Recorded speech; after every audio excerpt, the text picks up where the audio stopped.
A gente vai estudar sobre isso aqui hoje, tá? Comunidade cristã, o contexto para a mudança. Presta atenção. Se eu jogo isso aqui para cima, ele sempre cai. Por que ele cai? Porque ele não fica. Hã? Por que ele não fica? A gravidade. Quem estabeleceu a lei da gravidade? Deus. Quem estabeleceu todas as leis que existem na natureza? Deus. Não há nenhuma lei que se autocriou. Deus estabeleceu todas as leis. Então, se eu lanço isso para o ar, isso sempre cai. Isso é uma lei, a lei da gravidade. Deus estabeleceu um ambiente, um contexto, para que a gente cresça,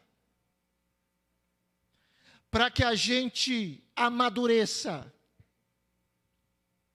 para que a gente se desenvolva. E qual é este ambiente? Qual é este contexto? É a igreja. Vou fazer uma pergunta. Você conhece alguém que simplesmente abandonou a igreja? Eu vou ser crente em casa. E essa pessoa está saudável espiritualmente, está servindo a Deus, está obedecendo ao Senhor. Conhece alguém? Se você conhece, me apresente. Você conhece alguém? Alguém que disse assim: igreja, estou fora. Igreja é complicado, o pastor é muito complicado. Tem gente muito difícil. Eu estou fora. O que acontece com essas pessoas? Essas pessoas mirram. Paulatinamente, elas vão esfriando e mais. Elas vão criando um cristianismo à imagem e semelhança delas, e não um cristianismo bíblico. É o cristianismo que elas formaram, mas não o cristianismo da Bíblia. Por quê? Porque elas abriram mão do contexto para a mudança. E o contexto para a mudança é a comunidade cristã. É nesse ambiente aqui, cheio de gente imperfeita, mas que reconhece o seu pecado, que entende a sua fraqueza. É nesse ambiente, irmãos, é que a gente cresce. É que a gente cresce. Vamos pensar aqui numa fundamentação bíblica para a nossa conversa. Vamos ver esse texto, Efésios capítulo 5, do verso 25 ao verso 27. Diz assim: maridos, que cada um de vocês faça o quê? Ame a sua esposa, como também Cristo amou a igreja e se entregou por ela. Para quê?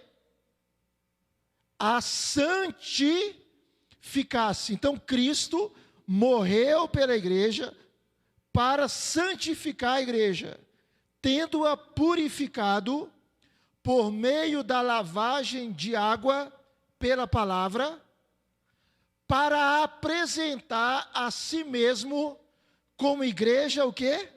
Gloriosa, sem mancha, nem ruga, nem coisa semelhante, porém santa e sem defeito. Então veja que o texto diz que Cristo morreu pela igreja como uma expressão de amor, amor esse que o marido deve ter pela sua esposa, e Cristo morreu pela igreja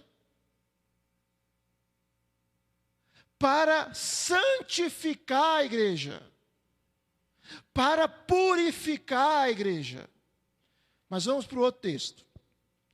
1 Coríntios 12, 27, diz assim: ora, vocês quem? Os crentes são o quê? O corpo de Cristo. E individualmente, o que, irmãos? Membros desse corpo. Olha o que Paulo está dizendo. Paulo está dizendo que nós, a comunidade, nós somos o corpo de Cristo. E individualmente, nós somos o quê? Membros desse corpo. Não há nenhum texto bíblico dizendo que eu, individualmente, sou a igreja. Já viu alguma coisa parecida com isso? Porque eu sou a igreja. Qual é o texto bíblico que diz que eu sou a igreja? Que eu sozinho sou a igreja? E às vezes algumas pessoas usam até frases como essa para justificar não participar da igreja. Ele diz: eu sou a igreja. Me dê um texto bíblico que diz que eu individualmente sou a igreja. A Bíblia diz que eu sou membro do corpo de Cristo, que é a igreja. Então, nós somos a igreja. Nós somos o corpo de Cristo. Nós somos membros desse corpo. E é nesta convivência, nesta relação, nesta dinâmica que a gente cresce, que a gente amadurece. Então, irmãos, dê uma olhada aí para a pessoa que está ao seu lado, ou à sua frente, ou atrás de você. Você precisa dessa pessoa. Sabia disso?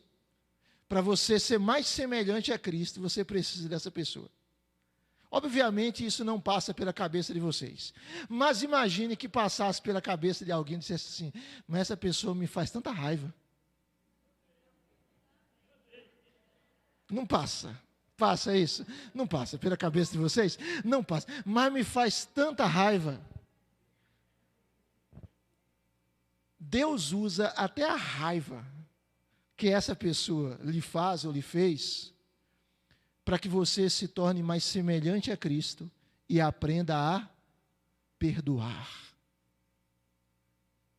a tolerar, a suportar. Então, até aquela pessoa que nos irrita, o Deus que usa até a ira humana para louvar ao seu nome, usa isso para que a gente aprenda a perdoar. Porque não há vida cristã sem perdão, não é? Ah, eu sou a igreja, e agora eu sou crente em casa. De vez em quando assisto até uns cultos, né? De vez em quando visualizo pelo YouTube algumas reuniões, mas eu sou a igreja. Me diga como é que a gente vivencia o ser igreja sem congregar com a igreja. Como é que a gente perdoa se ninguém irrita a gente? Como é que a gente ama se a gente não convive com ninguém? Como é que a gente serve se a gente não interage? Como é que a gente leva as cargas uns dos outros se a gente diz: aquele povo crente é muito complicado, eu não tenho paciência, eu não aguento, então eu me isolo. Qual é o resultado disso? A gente desobedece, e a gente vai ver sobre isso lá na frente, os mandamentos recíprocos. O que são os mandamentos recíprocos? É aquilo que eu faço em favor do meu irmão, e o meu irmão faz em favor de mim. Ora, como é que eu digo que eu sou igreja e eu não estou disposto a obedecer os mandamentos recíprocos? ensinar uns aos outros, suportar uns aos outros, amar uns aos outros, servir uns aos outros, cantar uns com os outros, exortar uns aos outros, entende? Então nós precisamos da igreja. Saber disso? Você sabia que você precisa mais do ministério do que o ministério de você? Sabia disso? Sabe por quê? Porque se eu ou você disser assim, cansei. Negócio de ministério, cansei. Deus vai levantar outro. Porque é a obra de Deus. Deus vai levantar outro. Mas sabe o que vai acontecer com você e comigo? A gente vai mirrar. A gente vai secar. A gente vai entrar numa rota de adoecimento espiritual. Experimenta uma situação em que a pessoa diz assim, eu vou deixar de caminhar, dá um trabalho. Eu vou deixar de me locomover, eu vou ficar parado, deitado numa cama. Andar dá uma fadiga. O que acontece com essa pessoa? Ela vai começar a atrofiar. Ela vai perder massa muscular. Ela vai ter comprometimento nas suas funções corporais.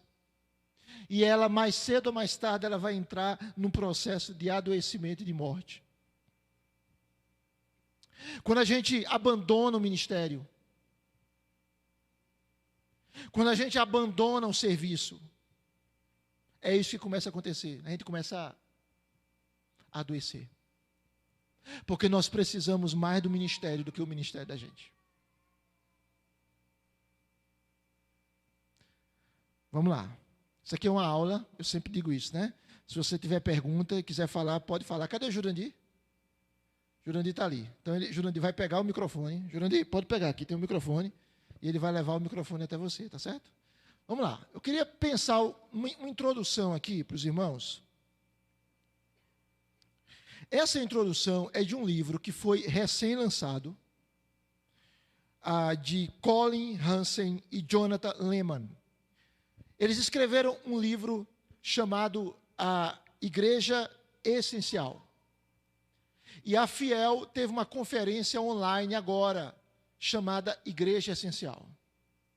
E na introdução desse livro, diz assim, você pode ter muitos motivos para não ir à igreja. De fato, muitas pessoas pararam de frequentar a igreja durante a recente pandemia. Até 1/3 dos frequentadores, segundo algumas estimativas.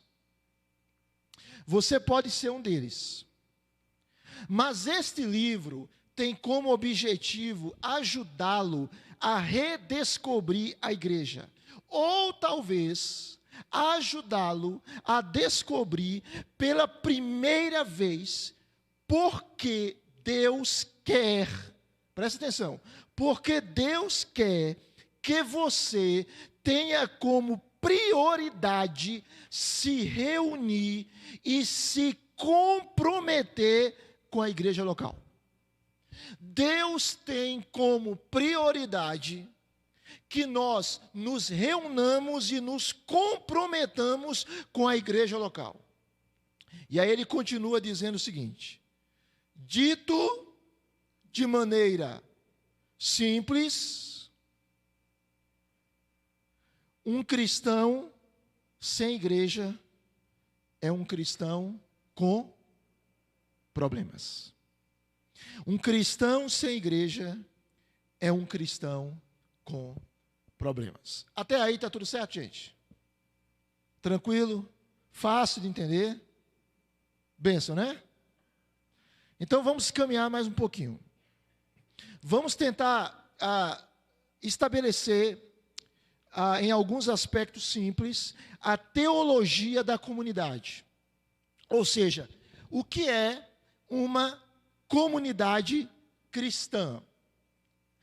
Para a gente entrar nesse assunto, eu queria apresentar, há muitos conceitos, mas eu queria apresentar uma definição teológica de igreja. Não é uma definição curta, mas é uma definição rica e abrangente desse livro aqui que eu mencionei, Igreja Essencial. Olha como esse livro define igreja. O que é a igreja? O que é a comunidade cristã? O livro diz o seguinte: a igreja é um grupo de cristãos que se reúne como uma embaixada terrena do reino celestial de Cristo, para proclamar as boas novas e os mandamentos de Cristo, o Rei, para afirmar uns aos outros como seus cidadãos por meio das ordenanças ou dos sacramentos, e para evidenciar o amor e a santidade de Deus por meio de um povo unificado e diverso em todo o mundo, seguindo o ensino e o exemplo dos presbíteros. Tem muita coisa aqui, não tem? Tem muita coisa aqui. Eu vou tentar de maneira simples destrinchar brevemente esse conceito aqui sobre igreja, tá? Então presta atenção. O conceito começa dizendo o seguinte, que a igreja, ela é um grupo. Então, igreja implica coletividade. Ela é um grupo. Não é uma só pessoa, sozinha. Uma só pessoa, ela faz parte da igreja. Mas a igreja, ela é um grupo. Aí o conceito continua. A igreja é um grupo de quê? De cristãos. É um grupo de crentes. Em termos simples, o que é um cristão? Uma frase, o que é um cristão? É um seguidor de Cristo.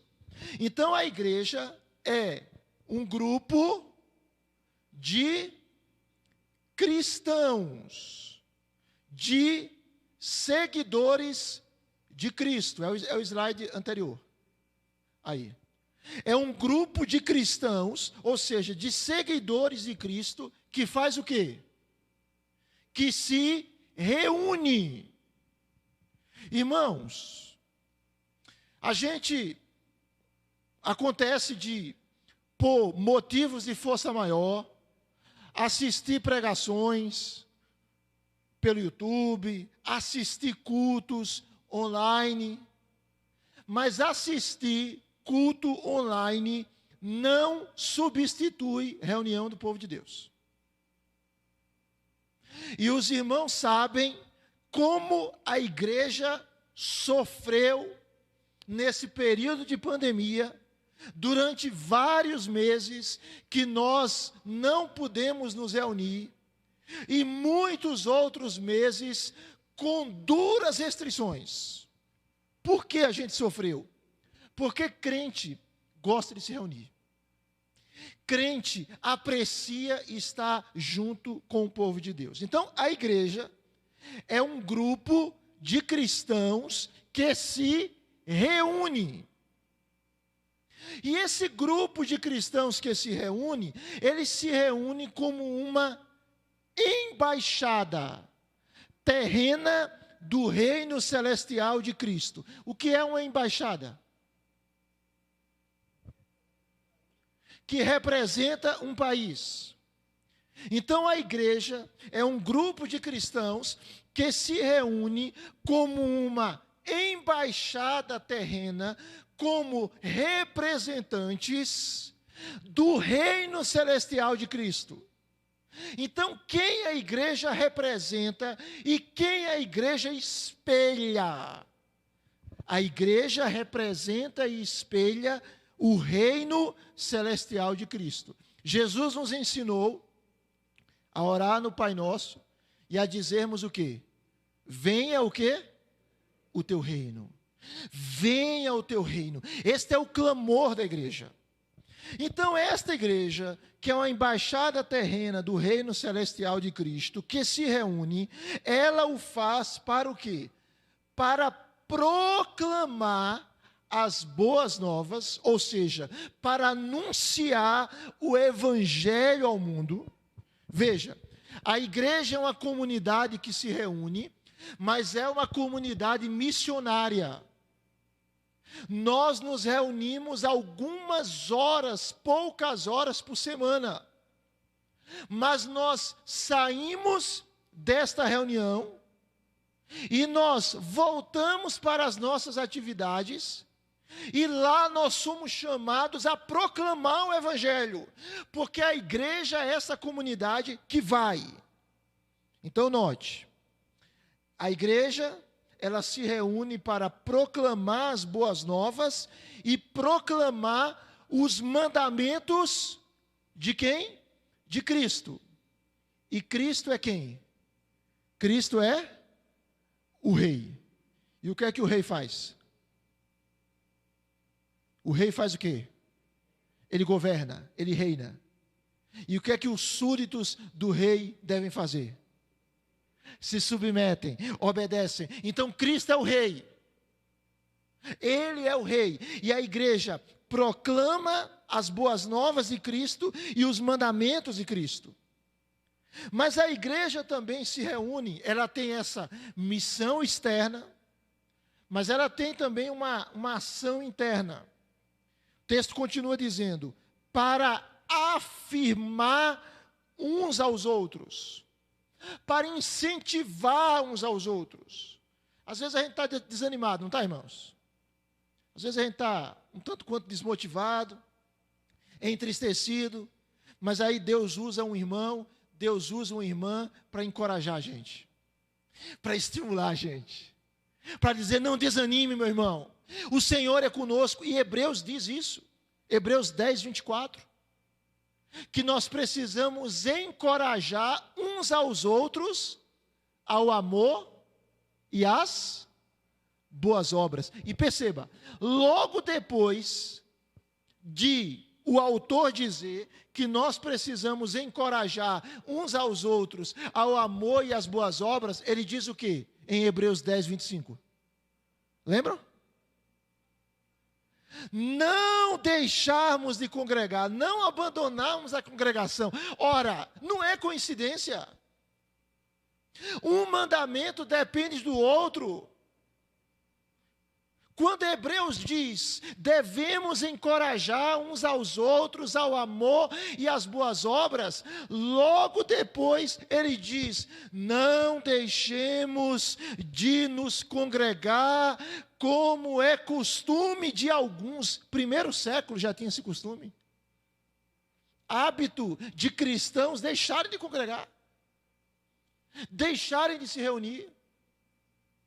Então, observe, a igreja é esta comunidade de irmãos que afirmam uns aos outros, voltando aí ao conceito, como seus cidadãos por meio das ordenanças. Ordenanças aqui pode ser chamado também de sacramentos.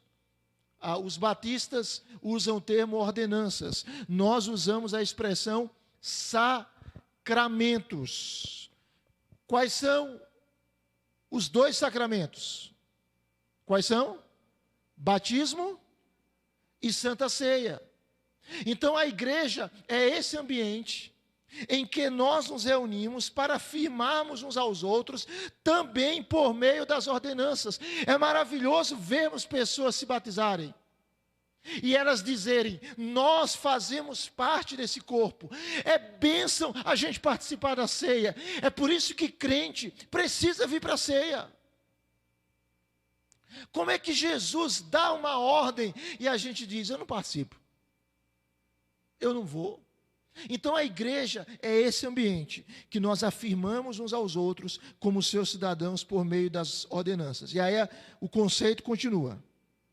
E para evidenciar. Evidenciar o que, irmãos?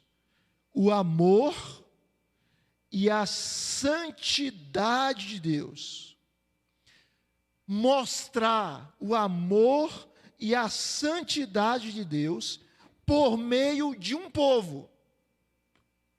E aí esse povo tem duas características. Ele é unificado, nós somos um.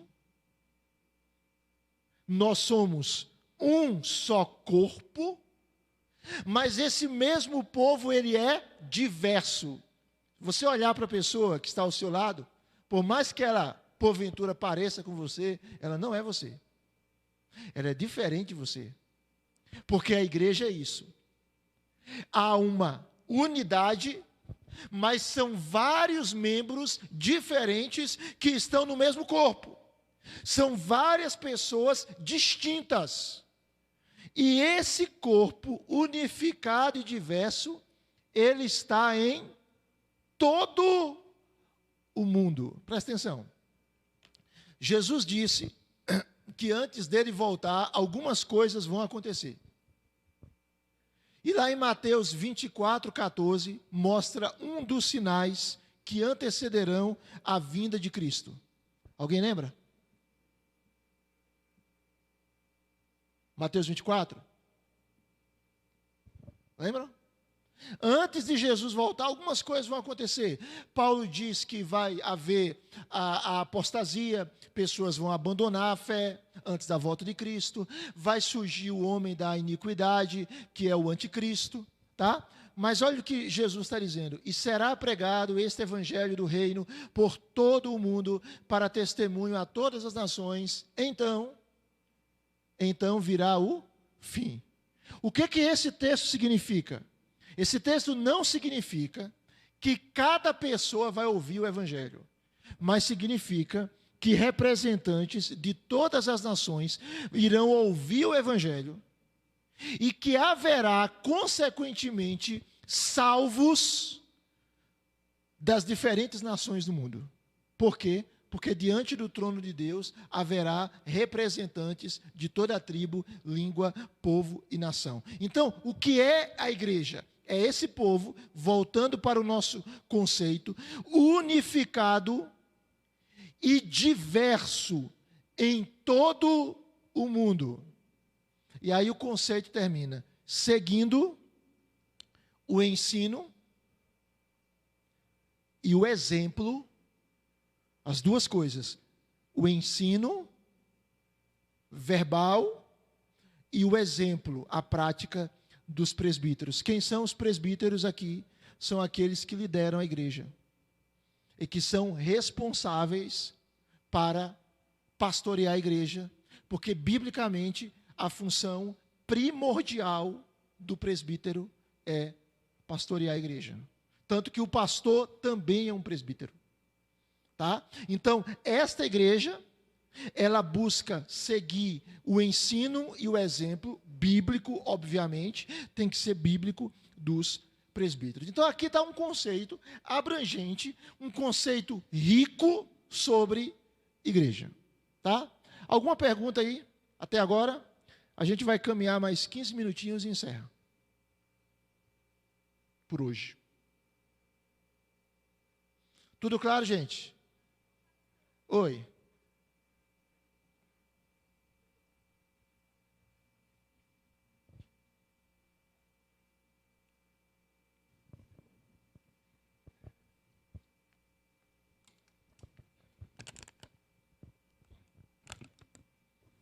É só uma dúvida bem pequena, que o senhor falou sobre o culto online, né? E está falando sobre ser igreja. o culto em si é necessário que haja o ajuntamento de pessoas, né? Então, não existe o culto online. Estou certa? Explique aí. É uma transmissão, né? No caso, quando Exatamente. não tem ninguém aqui na igreja, é uma transmissão, mas não é um culto em si, é isso? É uma transmissão online. O Exatamente. culto é só quando o povo está junto, né? É uma transmissão online por exemplo, a gente teve aqui muitos momentos que tinham 10 pessoas, 9 pessoas, 8 pessoas. Então, a gente estava aqui cultuando a Deus presencialmente e fazendo uma transmissão online. E quem está em casa faz o quê? Ele está assistindo o culto. Mas o elemento do culto comunitário, ele é essencial.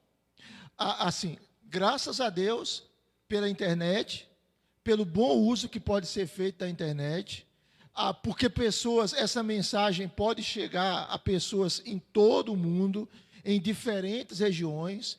Graças a Deus que a gente pode se alimentar muita coisa boa pela internet, mas nada substitui o culto presencial. É isso que a Bíblia diz. Nada substitui o culto presencial. Nada. O culto presencial é uma instrução. Eu não vou entrar aqui no mérito da questão, porque às vezes tem pessoas que não podem vir, né? Mas assim, nada substitui o culto presencial. Porque o culto presencial, ele demanda elementos como, por exemplo, o ajuntamento solene, a reunião do povo de Deus, o congregar, o interagir com pessoas. E a transmissão online não pode oferecer isso. Ela tem a sua utilidade a nível de edificação, de levar a mensagem fora desse ambiente, mas ela não substitui o culto presencial. Pastor, é certo, tem o culto que é solene, nós entendemos isso aí. Mas no sentido assim, numa situação dessa, de pandemia, em que nós não poderíamos estar aqui e nós queremos cultuar. Então, como nós somos templo do Espírito Santo, né? Por ser o templo em si, cada um individual, nós mesmo em casa, não que eu esteja de acordo que estejamos em casa sempre, claro, mas numa situação de pandemia. Então, nós não estaríamos cultuando por sermos templo do Espírito Santo. Sim, a gente pode cultuar. Eu não estou dizendo que a gente não está cultuando. A gente pode e deve cultuar. A gente pode e deve fazer culto doméstico. A gente pode se reunir com uma família e cultuar a Deus. Era o recurso que nós tínhamos. E graças a Deus por esse recurso, que a gente pôde transmitir os cultos. A gente pode assistir. Há situações que a gente não pode vir e assiste. E a gente é edificado, é abençoado. Mas o que eu estou dizendo então nós ainda estamos numa pandemia, graças a Deus. A gente já está, se eu não me engano, no 11º dia, com menos de 400 mortes, né, diárias. Ou seja, o quadro está melhorando em relação àquilo que nós vivemos. Mas o que eu estou querendo dizer não é que a gente não pode cultuar em casa. O que eu estou querendo dizer é que nada substitui o culto presencial. E que nada substitui o culto comunitário, que nada substitui a igreja se reunir. A gente pode cultuar em casa? Pode e deve. Certo? Mas nenhuma transmissão online substitui o culto presencial. Eu não posso dizer assim, eu participo de uma transmissão online, que bênção, que maravilha, joia, então eu não preciso me reunir. Primeiro, por duas razões que eu preciso me reunir. Primeiro, por uma razão estritamente bíblica, ao princípio da congregação, ao princípio do povo de Deus que se reúne para cultuar ao Senhor, e infelizmente essa pandemia nos impediu durante muito tempo de fazê-lo. E segundo, a transmissão online, né, por melhor que seja, nós somos muito sujeitos à distração. Então, o indivíduo está lá assistindo, aí de repente estou cansado, aí ele deita. Aí ele está lá assistindo, aí ele come pipoca, ele come bolo, ele toma café, ele vai no banheiro. O menino corre lá, ele dá uma olhada no menino.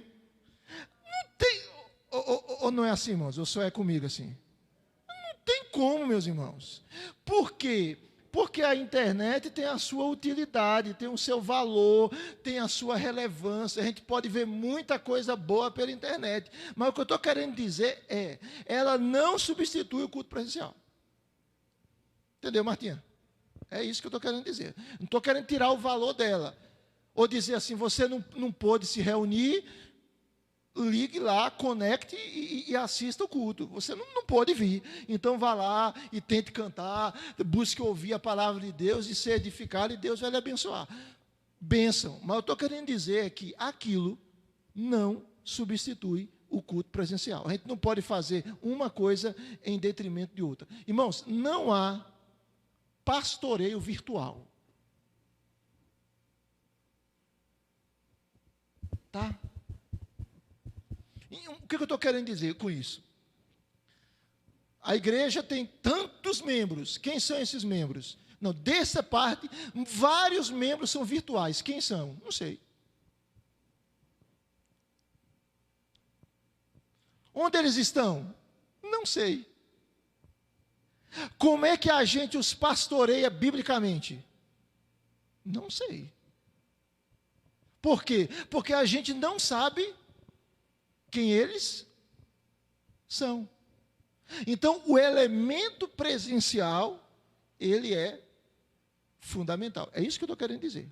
Tá certo? Então, a gente ouve a pandemia, muita gente, infelizmente, morreu, pessoas com comorbidade, que precisaram se isolar mesmo nesse período, mas, graças a Deus, a situação está passando, mas o que eu estou trabalhando aqui é o princípio de que nada substitui o culto presencial. Cada um é cada um. E aí a gente não entra no mérito da individualidade de cada pessoa, do receio de cada pessoa de se contaminar por essa pandemia aí terrível, tá? Mas o que eu estou trabalhando é um princípio. O princípio da necessidade do povo de Deus se reunir. Com 10, com 15, com 20, com 30, com 40, com 50, com 100. Está entendendo? Mas esse é um princípio escriturístico. O pastor, partindo do princípio aqui da irmã que nós somos templos do Espírito Santo, o que tem acontecido hoje em muitas residências é que as pessoas estão cansadas da múltipla placas de igreja e muitas delas estão resolvendo se reunirem em casa.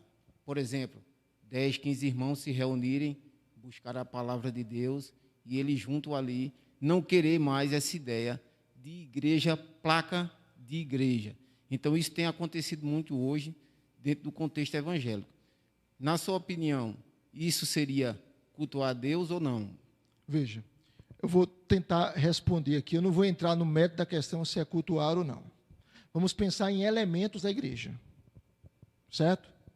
Vamos pensar em elementos bíblicos que constituem uma igreja. Tá certo? Uma igreja, ela precisa ter alguns elementos. Então, vamos pensar naquilo que os reformadores trabalhavam sobre as marcas da igreja. Quais são as marcas de uma verdadeira igreja? Eles falavam sobre 3 marcas. Eles diziam, uma verdadeira igreja, ela tem como marca, primeiro, o ensino fiel da Sagrada Escritura, o ensino bíblico fiel da Sagrada Escritura. Segundo, a correta administração dos sacramentos, batismo e Santa Ceia. E terceiro, o exercício fiel da disciplina. Uma igreja precisa ter isso. O problema não é a placa da igreja. É igual gente que diz assim, eu lhe amo demais, mas esse negócio de assinar papel, para que assinar papel? O problema não é o papel.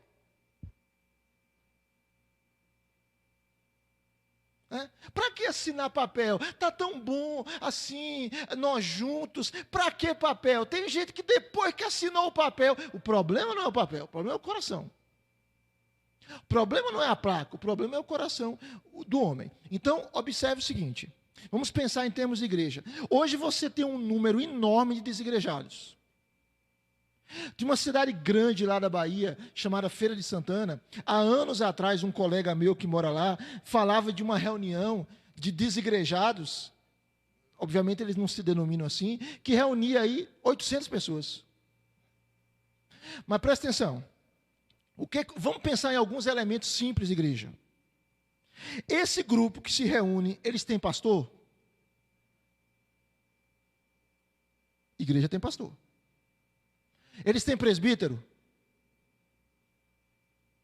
Igreja tem presbítero.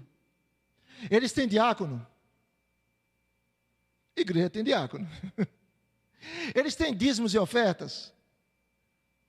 Igreja tem dízimo e oferta. Eles têm batismo e santa ceia? Igreja tem batismo e santa ceia. Eles têm exercício da disciplina em amor para com os faltosos? Igreja tem exercício de disciplina em amor para com os faltosos. Eles têm ações missionárias evangelísticas? Igreja tem ações missionárias evangelísticas. Ou seja, eu não vou entrar no mérito da questão se eles estão cultuando a Deus ou não. Mas eles são igreja no sentido bíblico do termo? Não. Por quê? Porque eles não têm os elementos que constituem uma igreja. E quando eu falei desses elementos, eu falei de elementos essenciais, eu não falei de templo. Isso aqui é útil, por quê? Para a gente se reunir, irmãos. Então é um engano a pessoa dizer assim, mas eu não preciso do templo para cultuar a Deus. Eu sei, mas o templo é útil para a gente se reunir. Ou seja, você precisa da academia para se exercitar? Não, mas vai para a academia. O espaço físico é importante. Ninguém diz assim, eu preciso ganhar força muscular, eu preciso perder peso, eu preciso isso, mas eu não vou à academia. Um exemplo. Ele vai para a academia porque a gente precisa do espaço físico. Eu preciso fazer uma caminhada, uma corrida, e ele busca um espaço físico para fazer isso. A questão disso, meu irmão, são pessoas que, por razões se frustram com igrejas e tentam criar um outro modelo que não é bíblico. Não é bíblico. Irmãos, Jesus conviveu com discípulos difíceis, mas ele continuou com eles até o fim. Nós temos dificuldades? Temos, por quê? Porque nós somos pecadores, mas isso não é justificativa para abandonar a igreja. Cristo estabeleceu a igreja com os sacramentos, com as ordenanças. Tem uma ilustração que eu gosto de fazer. Vamos imaginar, a Bíblia diz que a igreja é o corpo de Cristo. Então pense aí num corpo humano. Um corpo que se reúne, que cumpre aquilo que a igreja deve cumprir. Cristo é o cabeça desse corpo. Então, o corpo está unido à cabeça que é Cristo. Há pessoas que dizem assim, eu sou cristão, eu estou unido a Cristo, mas eu não quero nada com a igreja. Ora, eu quero estar unido à cabeça, mas eu não estou unido ao corpo. A cabeça coordena o corpo. Como é que eu digo? Eu quero estar unido à cabeça do corpo, mas eu não quero estar unido ao corpo. Tem lógica isso? Isso é pior do que dizer assim, meu irmão, eu amo demais você, eu só não suporto a sua mulher. Ou eu gosto demais de você, mas a sua esposa eu não tolero. Tem gente que age assim, Jesus, eu amo demais o Senhor, o meu problema é com a tua esposa. Não tem lógica. Então, nós fazemos parte da igreja. E nós somos chamados a viver o ser igreja. Oi.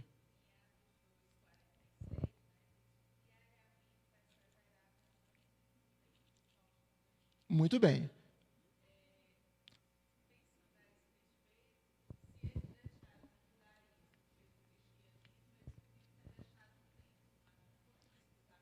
Exatamente, perfeito. Joselane citou o texto de Atos 2,46. Diariamente perseveravam unânimes no templo. Ou seja, eles se reuniam. O princípio é o princípio da reunião, o princípio da congregação e fazer aquilo que deve ser feito na igreja. Eu respondi a sua pergunta, meu irmão? Pronto. Mas, rapaz, o assunto chama, né? Então, vou responder a pergunta, eu já vou parar. A gente ia trabalhar alguns aspectos. Pastor, Oi. Interessante pensar que a igreja ela vai ser sempre primordial para o cristianismo. Eu não estou ouvindo, não. Sou meio... É interessante pensar que a igreja ela vai ser sempre primordial, né, para a nossa vida de convivência, de adoração. O problema que a gente vê hoje no Brasil é que a gente tem uma ortodoxia, né, a gente tem um conceito belíssimo e uma praxis, muitas vezes, uma prática equivocada. Nós vemos a igreja dividida em muitos grupinhos. Nós vemos interesses por trás desses grupinhos, nós vemos uma igreja fragmentada, nós vemos tratamentos. Fulano tem dinheiro, então ele é tratado de uma forma mais diferenciada. E aquele irmão mais simples, ele é tratado assim, depois a gente resolve o caso. Às vezes a gente é tardio em tomar atividades, tomar decisões. Às vezes a gente...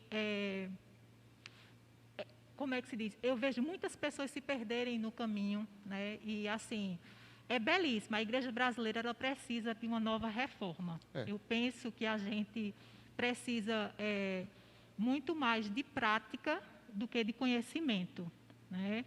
A igreja, ela se esconde através de denominações históricas, quando a gente percebe que essas denominações elas estão sendo corroídas pela politicagem, pela hipocrisia, pela falta de temor a Deus. Eu acho que tem alguns aspectos aí, dentro daquilo que a irmã está colocando, alguns aspectos. O primeiro aspecto é o seguinte, a gente precisa ter o cuidado com a generalização, né? Então, assim, essa é uma especificidade e a gente vai terminar aqui, que já tocou.